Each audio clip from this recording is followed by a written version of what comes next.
welcome to Conversations here on NTA Network, a program where we talk about issues that affect you and me. My name is Nika. We have a full house today, and I'll just leave everyone to introduce themselves before we get to the topic. Thank you. My name is Akobo Ndoike. I am a lawyer. I'm a consultant. All right, thank you. Thank you. Thank you for having me on the show, Nika. My name is Maria Saliu. I'm a clinical psychologist. Okay. Hello, everyone. Thank you for having me on the show. My name is Dr. Eba Shaibu. I'm a medical doctor and an addiction specialist, a mental health practitioner as well. Thank you, Nika. Hello, everybody. I'm Dr. Winfe Ahato Eneka. I'm a consultant psychiatrist. Awesome. Hello, everybody. My name is Mom, Deva Mom, and it's good to be with you again today. All right, so what we're talking about in the conversation room today is mental health. It's a topic that has been thrown about in some ways appropriately and even other ways not so appropriately. So we have a full range of guests who are specialists and experts in their fields, and they'll be breaking it apart one after the other so that we can understand exactly what mental health is all about. We'll be right back after this. We'll take a short break.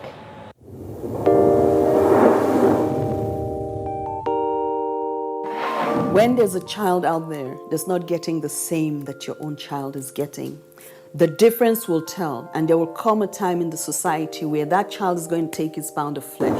Where you can actually, everything from watching a program with the child, you can start off the conversation from something on the TV and say, oh, you know. For me, it's like, hurry up with this business. And the other one said, Auntie, it's not about me, it's about the guys. They're not ready to marry. Yes. See if she wants to ask something. No, I know my mother very well. In fact, the most interesting one is when I put up pictures on WhatsApp, you know, Snapchat filters and all that, she will call me, remove that picture. There was a day, I got tired of all that and I said,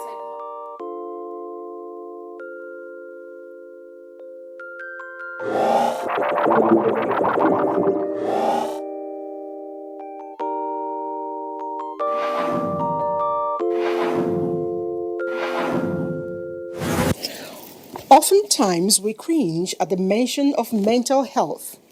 Truth is, it is real and bound within us. In Nigeria, an estimated 20% to 30% of our population are believed to suffer from mental disorder. This is a very significant number considering Nigeria has an estimated population of about 200 million people. Unfortunately, the attention given to mental health disorder in Nigeria is at best mentioned. The level of awareness of the Nigerian public on mental health issues is also understandably poor. Thus, the misconceptions regarding mental health continue to flourish. Mental health disorders are not easily noticed, but the burden of mental health disorder in the society is projected to reach about 15% by the year 2020. By this time, it is estimated that common mental disorder such as depression, anxiety, and substance abuse-related disorders will disable more people than complications arising from HIV/AIDS, heart diseases, accidents, and war combined. This is an astonishing statistics and poses serious questions as to why mental health disorders are not given more attention than it currently receives. The above statistics are rather very alarming, and in the light of the recent suicidal episodes recorded in parts of Lagos, particularly the Third Mainland Bridge, obviously those are just a tip of the iceberg. It forces a rethink in our general attitude to mental health. It also questions our current maintenance of a status quo. The 2016 World Health Organization aims on mental health system in Nigeria made some telling revelations. It reported that there is a considerable neglect of mental health issues in the country. Agreed, there is an existing mental health policy document in Nigeria, but it was formulated way back in 1991. Since its formulation, no revisitation, no revision has taken place. Consequently, no formal assessment of its implementation or success has been recorded. I don't think in gender boxes at all. I just get on with it. A man that would dare to ask the wife, who do you think you are? That is a real man. In fact, our husbands are our firstborns. The husband needs more attention than even the children. It's not only about work, it's not only about family. They need to take the time to look after themselves, and we don't. We don't do that. They took my money. I paid every fees. I never asked to be hoisted as a governor. I wanted to be allowed to go out there and contest for the position of governorship candidate first. There's nothing greater than looking back and seeing that while you were aspiring, you were able to inspire others. Empower to women. Yes, we need to have more women, more multitaskers around Nigeria to get Nigeria working. Definitely.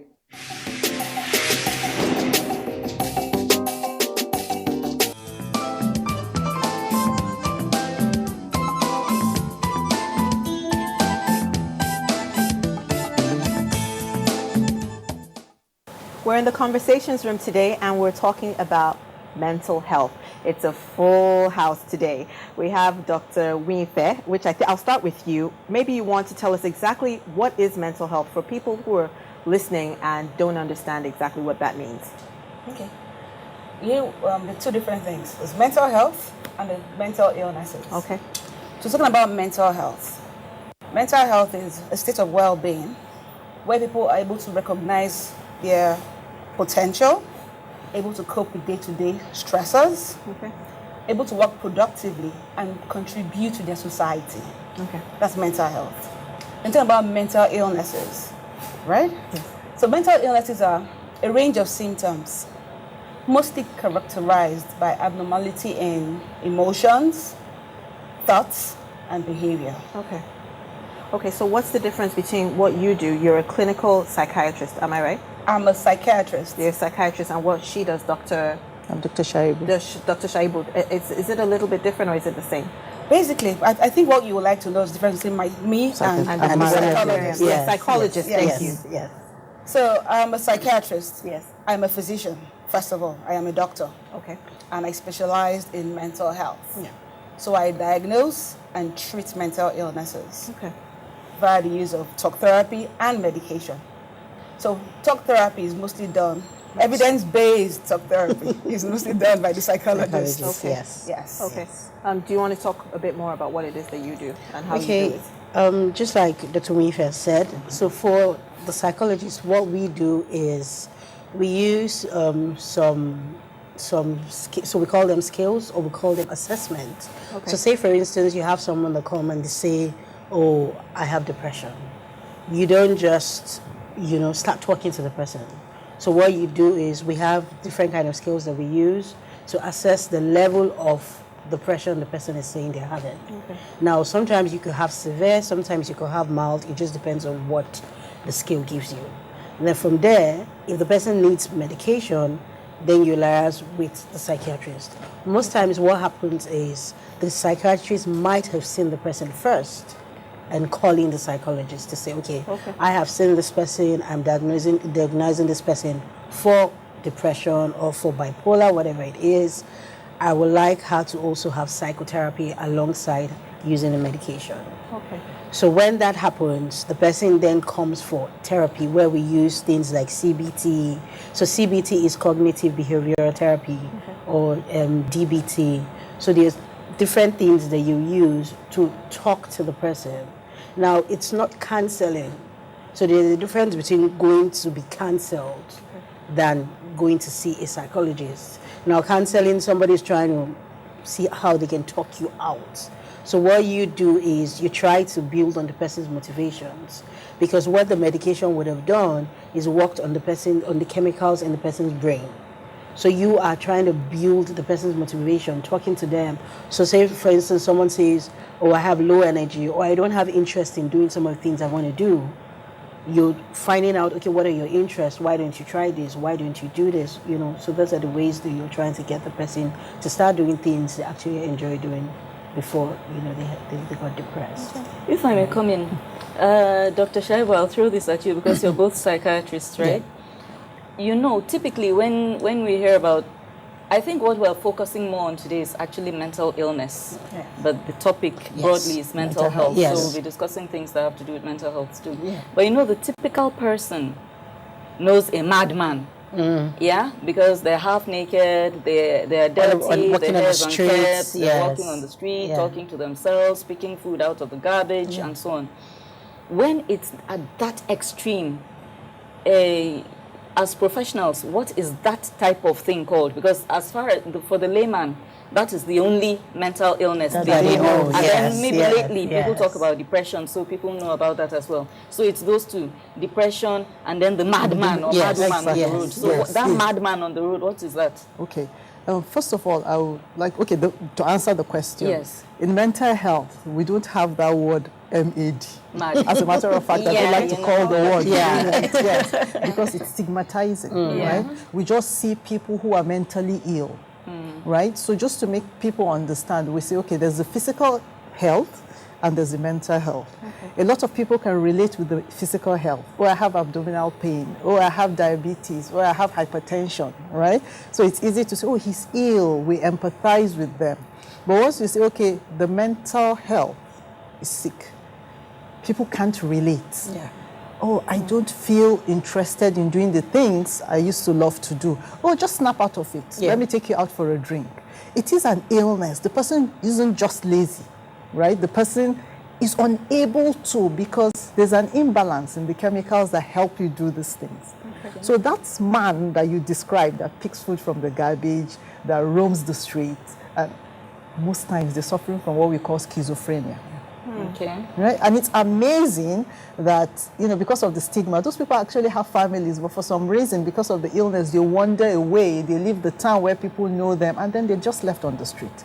If someone could pick that gentleman or the woman and start them on medication, it would be amazing to see how they will transform. Yes. Right? So you get them to a stage where they're able to gain what we call insight, and they realize, oh my goodness, what am I doing here? Then psychologist comes in. So like it's a combination kind of treatment. You do pharmacotherapy, the medication, and then the psychotherapy, which is the talk therapy, for the person to understand what is it that is happening to you. Why was I behaving that way? And what are the things I need to do to make me not go back to that state? But so because of that picture that people see, when I present to a doctor and say, okay, I feel this way, I feel that way, and the doctor says, oh, it's a mental illness, we're quick to say, oh, it's not. It's simply depression. Depression is a sort of mental illness. Anxiety, post-traumatic stress disorders, they're all mental illnesses. As long as you cross to the path where you're able to cope with activities of daily living, it affects your relationships with people, you know. So that's what Dr. Winfrey was saying. So basically, if we understand that, things that affect our mental health are mental illnesses. Things that affect us physically are physical illnesses. So we're trying to, and I'm happy this is happening, this conversation is happening, because as long as we're able to understand these things, stigma will reduce. Because if I have diabetes, I take medication for life, right? So I go for my clinics, my blood sugar is checked, if it's getting normal, dose is probably reduced, and then I continue, I have another appointment, you know, I keep going. So sometimes you can actually still be on those medications, and one day you go see your clinician, and they check your blood sugar, and they say, Madam, what happened? Your blood sugar is high. Oh, I'm so sorry, I went for a party, and I took what I wasn't supposed to take. Okay, I'll adjust your medication, and then we get back on track. So it's the same thing with mental illnesses. So if you have schizophrenia or depression, you're on medication for life. It manages the symptoms, and you're able to live your life like every other person. So you keep going to see the doctors, they check you, adjust your medication. So let me add to what that. So that man walking on the streets, like she said, has schizophrenia. And a subtype of schizophrenia called hebephrenic schizophrenia. And that man, hebephrenic. So the different subtypes, there's paranoid schizophrenia, and there are different subtypes. So that man on the streets makes up about 1% of the entire population of people suffering from mental illnesses. Many are mad, few are roaming.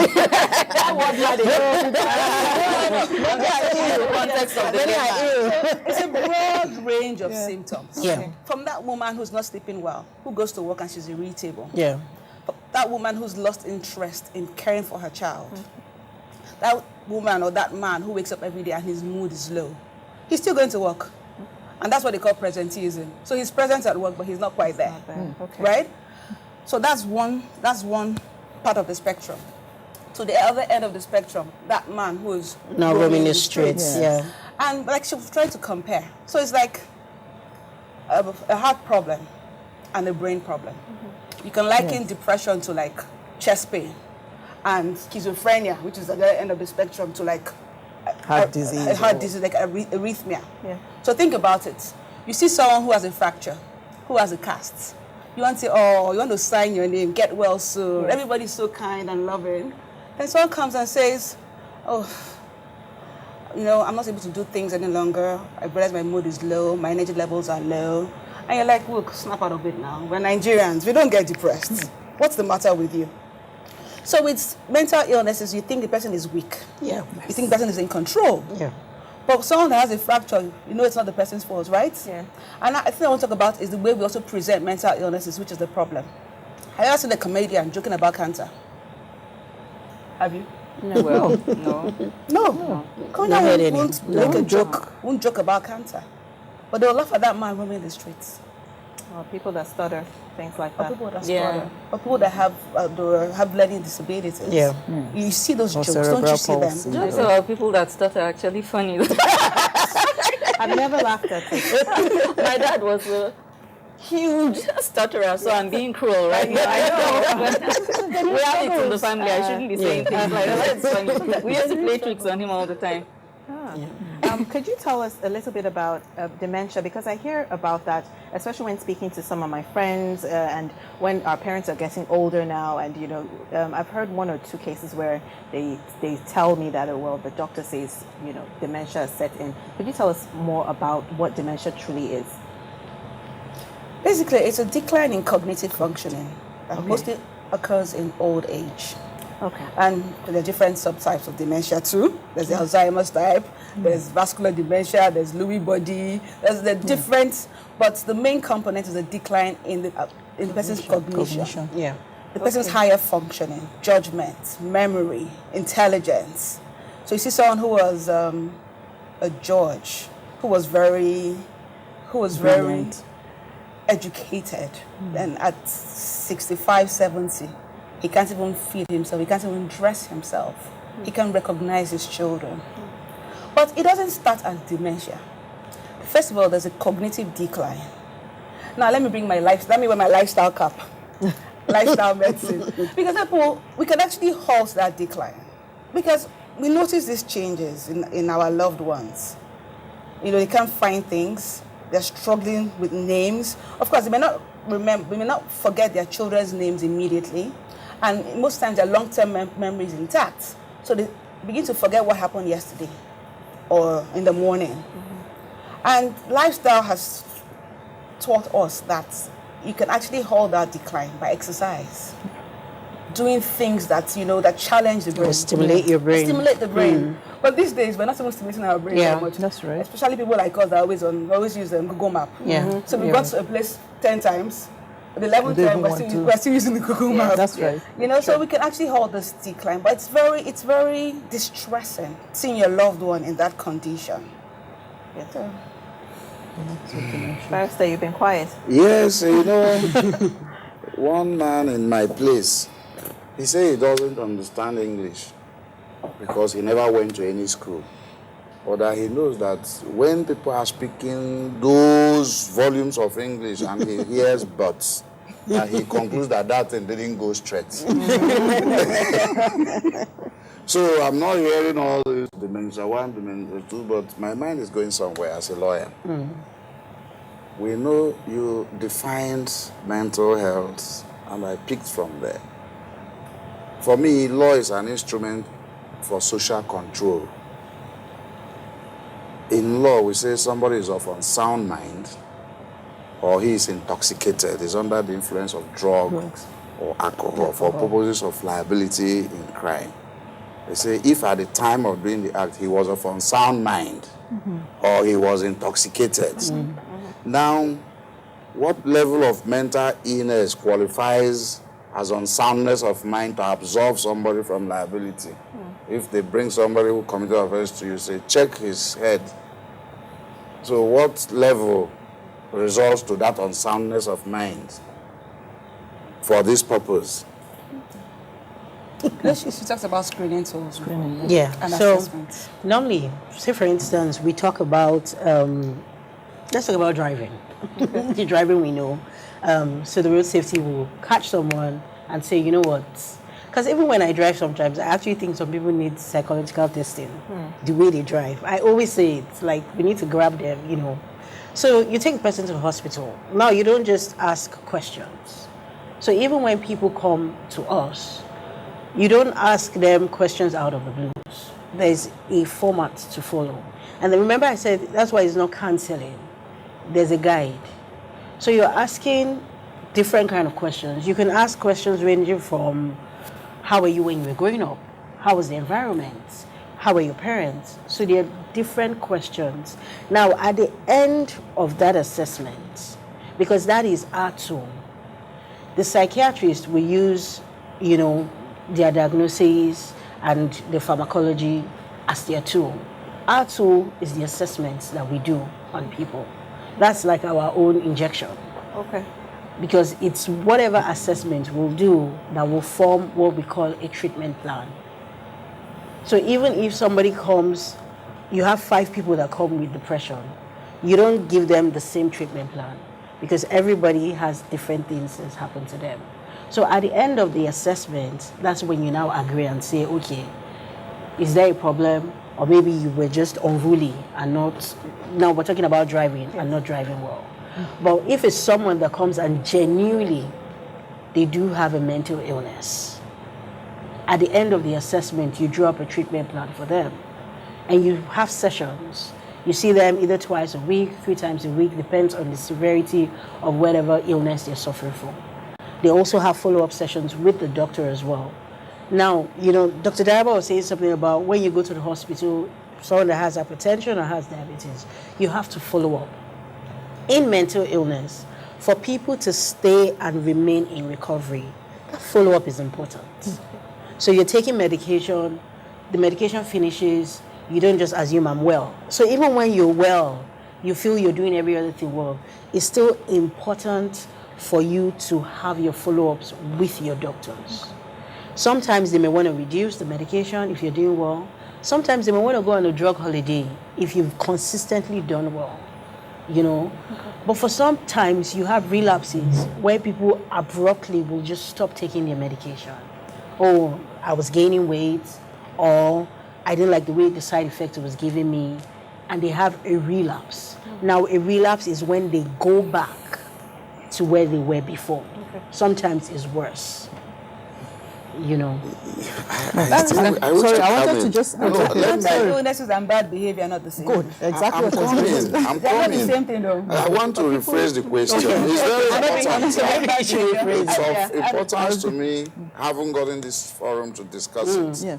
I just told you that in law, they say if somebody does an act which constitutes an offense, and the issue of unsoundness of mind comes in, the trial will stop and they will refer the person for medical examination.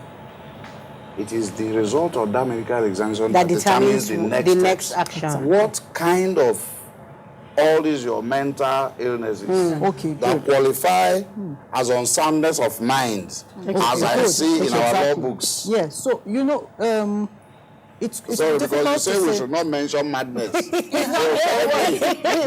that will absolve somebody. Sorry, I'm coming. Let me give you a scenario.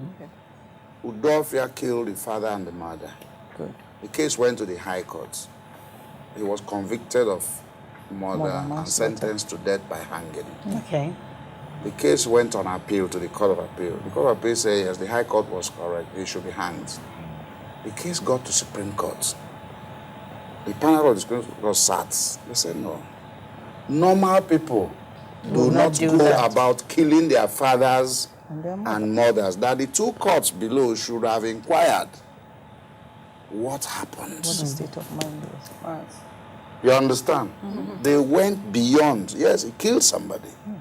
Normal people do not go about killing their fathers and mothers. That's what Justice Oput of blessed memory asks. Okay, this is a real... So now, yeah, it's a real case. Okay. Now, that's why I'm asking. You say we shouldn't call it mad. What kind of your mental illness qualifies as unsoundness of mind? Thank you, Barrister, because I was actually going to give you a scenario because that's the best way to understand it, right? Okay, so you have Udofia, like you mentioned. Yes. And when he comes to us, the mental, health practitioners, and in the course of actually assessing him, objective assessment, you find out that Udofia actually hears voices. Schizophrenia, one of the cardinal, symptoms is they actually hear voices that none of us, no other person around How do you know can hear. I'm not pretending that I'm hearing voices? Exactly. Good. That is the thing. It's unshakable. We call it delusions. I see. So we have ways of asking those questions. You can't convince them that they're not hearing those voices. And to make a diagnosis in mental health, you don't just hold on to one symptom. There's a diagnostic criteria with a diagnostic tool, either the ICD-10 from the World Health Organization or the DSM-5 from the American Psychological Association. So there's a tool. Yeah, so you have to fulfill a certain criteria of symptoms before you can label someone or before you can make a diagnosis. So you find out that Udofia actually hears voices, and those voices actually command him, and he believes those voices beyond anything. And those voices told him, if you don't kill this man and this woman, they're going to kill you the very next second. And he acted based on The voices. the voices. It's different from when you do an assessment and you find out that we do things like a personality assessment that the psychologists do, and you find out that he's antisocial. He's just a difficult, stubborn child. It's different from having a mental illness. With the mental illness where he hears voices, medication helps. Those voices might go away. In a lot of cases, at least they're able to manage them. So that's where what you do is you find out, okay, what he did, is it related to what you found out, as a clinician. In mental health, we don't have an ultrasound, we don't have an x-ray, we don't have a CT scan. Yes. It's called the soft medicine. It's our mouth. We explore the mind, So by the time you finish, what we actually find out, it's beyond, I'm shivering, I have a fever, I have a headache. You explore how was growing up, like Maria said. You find out that some of them are addicted to things like sex or pornography. And you find out that this is someone that was exposed sexually from the age of 2. They were sexually abused. So if you don't explore, you just see him and you say, this is just a randy human being. It goes beyond that, right? So Barrister, when we do that, our own is to give you a report and say, this is what we found. So there's a possibility that he acted on that based on, because you find them and it's a common feature. For symptoms, you don't eat the food cooked in the house because they believe they're going to be poisoned. Paranoid schizophrenia, like Dr. Rufus said, so they become suspicious and sometimes they feel they're acting to protect themselves. There was a case in the US. The lady sat down, one after the other, and drowned her 5 children. Yeah, I know that case. Wow. One after the other. And the little kids, at a point, one of them was crying. He thought he was naughty. And he kept telling her, Mommy, I promise I'm going to be good. I promise I'm going to be good. She drowned them in the bathtub. After the last one, she picked up the phone and called 911. And they found out that she had actually told the husband 3 days before then that she thinks she's relapsing. Wow. She should take her to the ER. She knew. She was a known, patient with mental illness. And he took it for granted. He took her to the ER, they just gave her something for sleep, and they took it for... So at the end of the day, even the clinician was indicted. Wow. Because she came, and you know her history, and you just gave her something to help her sleep, and she went home. So in that kind of situation, imagine if you had the case, it's almost clear. Clear. It's just unfortunate that someone somewhere didn't do. Anger. Anger influence. Is it a mental illness? It's a mental health It's condition. a mental health condition. Okay. Because we have people who manage for anger issues. Yes. So we have anger management sessions. Sessions, yes. I know you focus a lot on addiction as well. If someone is addicted to porn, for instance, is the person... To porn? Yes. Pornography. When is addiction. it an addiction, for instance? There are people who might watch porn just for the heck of it. Can it be termed an addiction? It is an addiction when it affects your normal functioning, affects your relationships with people, affects work and schooling. So you find out that you're staying away from work because you want to watch porn. Or you're avoiding your normal, maybe matrimonial duties because you prefer to watch porn or masturbate. Yeah. So it has to affect your activities of daily functioning. People around you are worried about it. How do you get people, especially for you as a psychologist, how do you get people through the door? Are people able to convince others that you need help, you need to go see a specialist? Is it because I can imagine the Nigerian mentality when you even come in, say, if you ask me to come and see, I mean, I'll give you attitude for the first couple of days because I'm like, what am I doing here? How hard is it? Well, it's interesting because we get that a lot. We get that a lot. But sometimes, after a couple of days, especially for addiction, let me use addiction. For mental illness, at the early stage, you don't really get that because they're unwell. So you can see the symptoms. So someone that is hearing voice, someone talking to themselves, you can see that someone irritable. But those that are addicted to the substance, for instance. So initially when they don't, maybe they come involuntarily. They already tell you from the onset, I don't need help. I don't think I need to be here. Now gradually, because some of them come in and it's just pure addiction. Now there's another level. Some come in and they have psychosis, which is a mental illness and the addiction together. Could you... The dual okay. diagnosis. So there's some people that have dual. Dual means they have a mental illness and they have an addiction problem. Okay. While there's some people that have drug-induced. So for instance, people using marijuana, for instance, might have a drug-induced psychosis. If you take marijuana away and take antipsychotic away, after a while, they should be fine. While you have the plain addicts, so people that are addicted to all sorts of drugs. So initially, it's a tough one for most of them. I'll say most of them, trying to settle in, because again, they have to stay in the center. They have to be there for 3 months. It's a total change of life for them. So it's a struggle initially, but as time goes, where they have their sessions, they see the doctors. We have something we call the MDT. So it's a multidisciplinary team. Okay. So it comprises of the doctors, the nurses, the psychologists, occupational therapists, social workers. It's a whole team that sits with this person and tries to assess their life, their drug use, what made them to start using drugs, their triggers, their cravings, their friends, their family, all of those things. You do that in those MDT sessions. You have family sessions with families as well. Because for some people, they'll tell you, oh, it's my mom, oh, it's my dad, oh, it's my uncle. So you have those family sessions as well to be able to speak to them and see how you can give the person support. Now, when it comes to addiction, some people come and say, I remember a father I saw some days ago. He said, can't you talk him out? Talk to him, tell him to stop taking these things now. Isn't that what you people do? But you don't talk someone out of addiction. Definition of addiction is a chronic brain relapsing disease. Chronic brain relapsing. So when someone comes and they say, you will cure my child, we say it's not cure, it's treatment. So that when your child leaves tomorrow and he's relapsing, you don't say, after all, I took you there.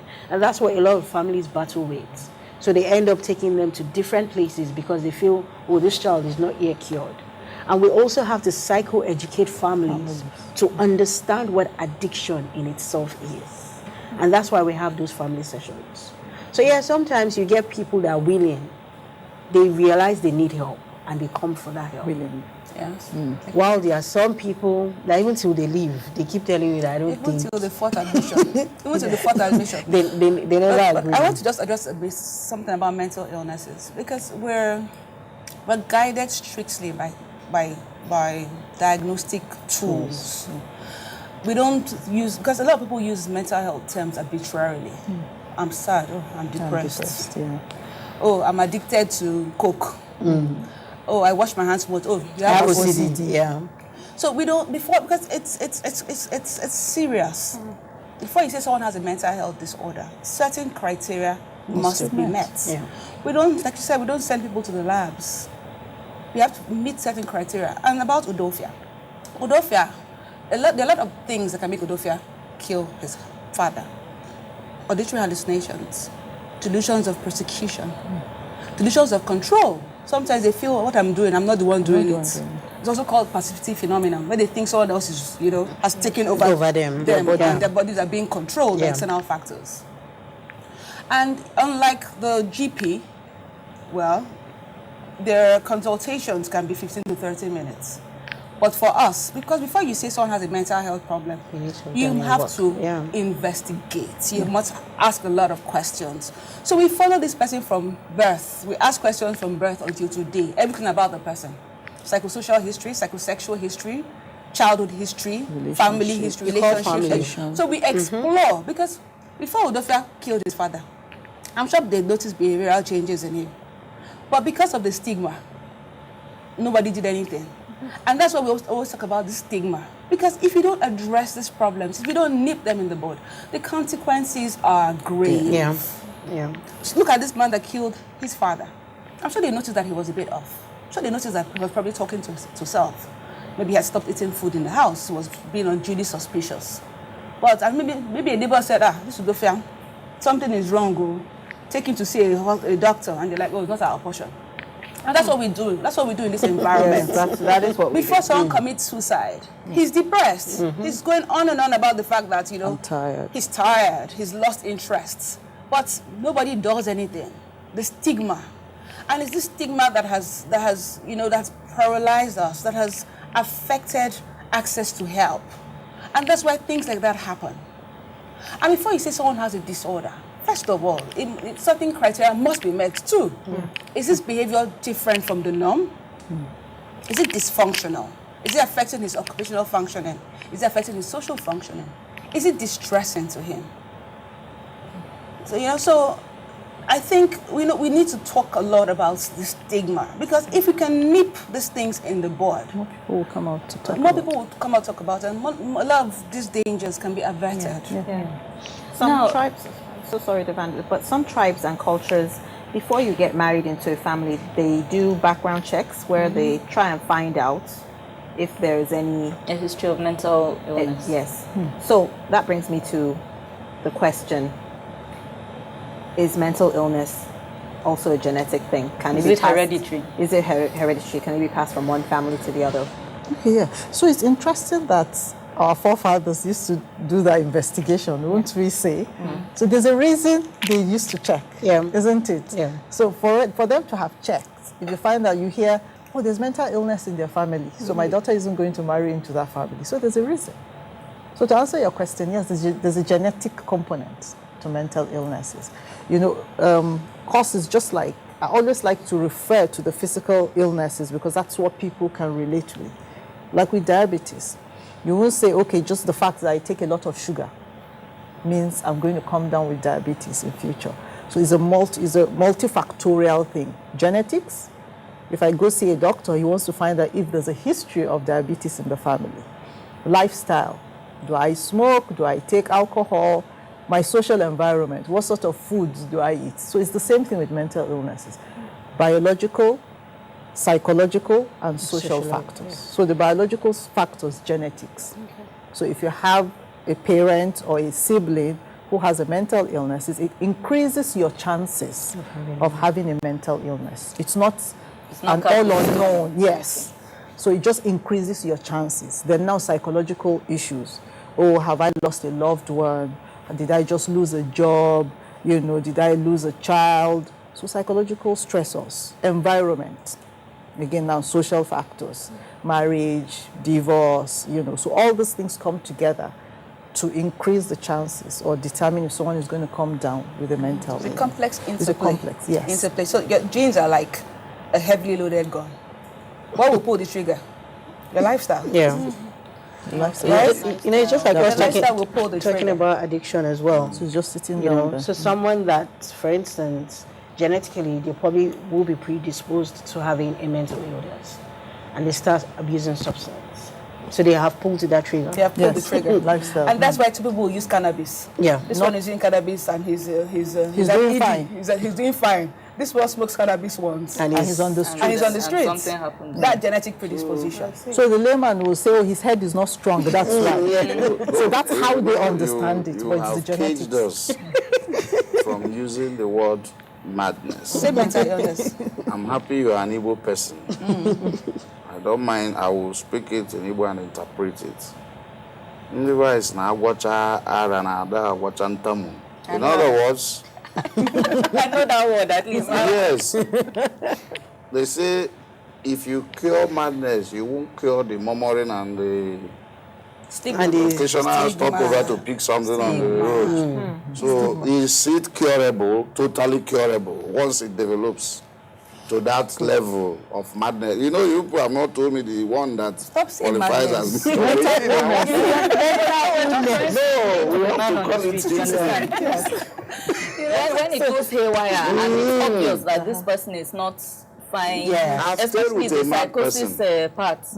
And you know why I'm saying this? We attended a program. We were there for 1 year. They say it was typhoid. This guy got mad. I'm sorry to use that word. Left his hostel, ran to the road, entered town. They brought him. His roommates ran away. He stood in the whole place and was chasing women up, and everybody was scampering. This is somebody I grew up with. I'm just a year older than him.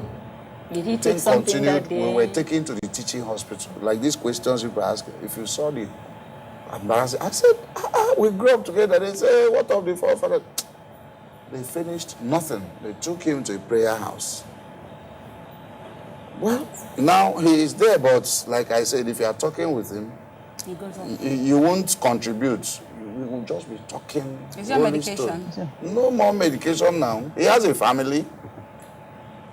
But I noticed the last time we traveled home, he's in Lagos. That's why I remember my people say, once you cure finish, you see him, this. I said, this guy is not well still. So I want to know. If it ever finishes. Well, with schizophrenia, they talk about the rule of 1/3. 1/3, yeah. The rule of 1/3. Okay. So a third of people will get well on medication. Oh God, that's a very small. A third will function on medication. So a third will recover. Okay. Right? 1/3 will recover. Okay. 1/3 will be functional. Function on medication. On medication.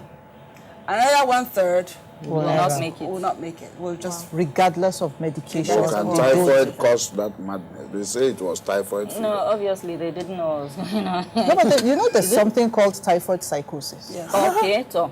There's something called typhoid psychosis. I've never heard Today he has not gotten back the to way you have himself. perforated typhoid, you have hypertensive encephalopathy. Some people, severe hypertension, they start talking out of, diabetic encephalopathy. That one happened. So a lot of things. So that's why in our assessment. I was in the steering, my BP was 216.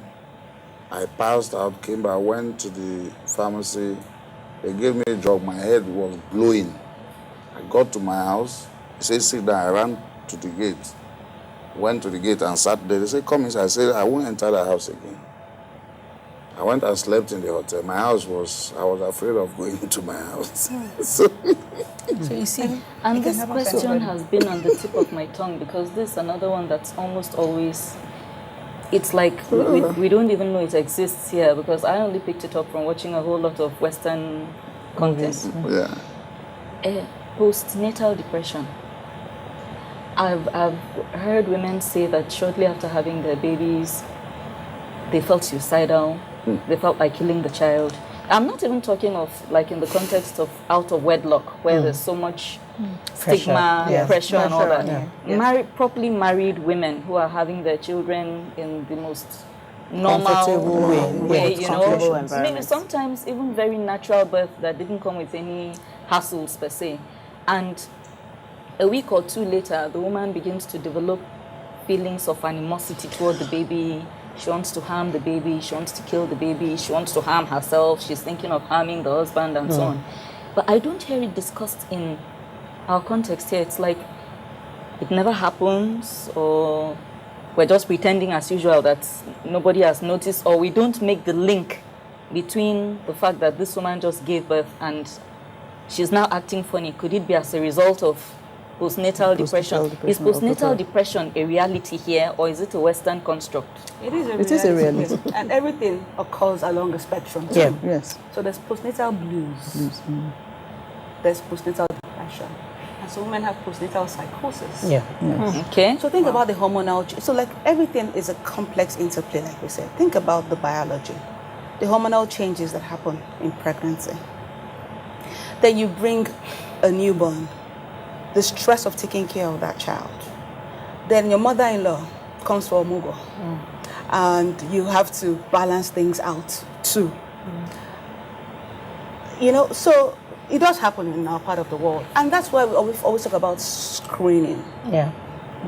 Because imagine if a woman comes for antenatal, and you screen, maybe first trimester, you screen, you check, you ask all these questions.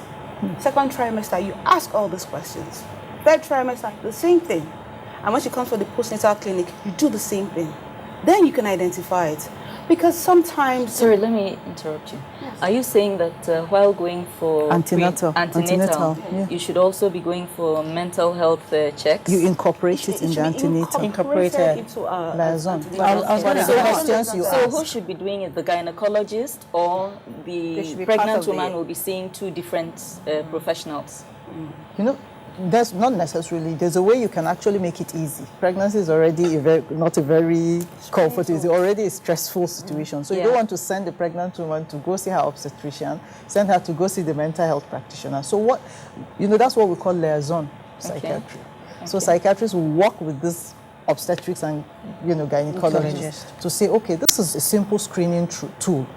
Okay. Say just simple questions. So we keep it in the antenatal. We train them and say, okay, so 10 questions. I was going to even so for every time your client comes, just help us ask these questions. So if you answer these questions, if you have up to 5 questions that they answer yes to, send them to us. So did that happen to you? So it's not all of us. There's a hospital. I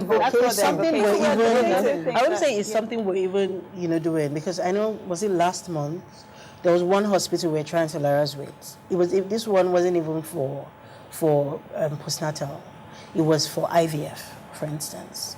So people that come in for IVF, we had a screening tool where we had to draw out. We sat down together, the psychologist in the center, to bring it to map out a screening tool when people come for their IVF checkups to give to them.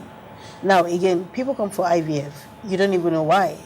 So you want to ask them questions. What would have happened? Was it because they couldn't give birth naturally? You want to ask them, were you having troubles from your in-laws? How did that make you feel? How do you feel presently? All of those questions. Because sometimes some people might even be coming for IVF out of pressure.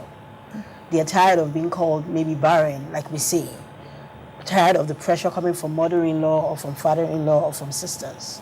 So when you have that liaison with the hospital, and that's one of the things we're really propagating, that hospitals will be able to work not just independently on their own, but also with the mental health facilities, to be able to, when someone even walks in and say, I have a headache, there should be something that you can just do briefly and screen for other things, like a brief intervention tool. Okay, just brief questions. It won't take up to 10 minutes.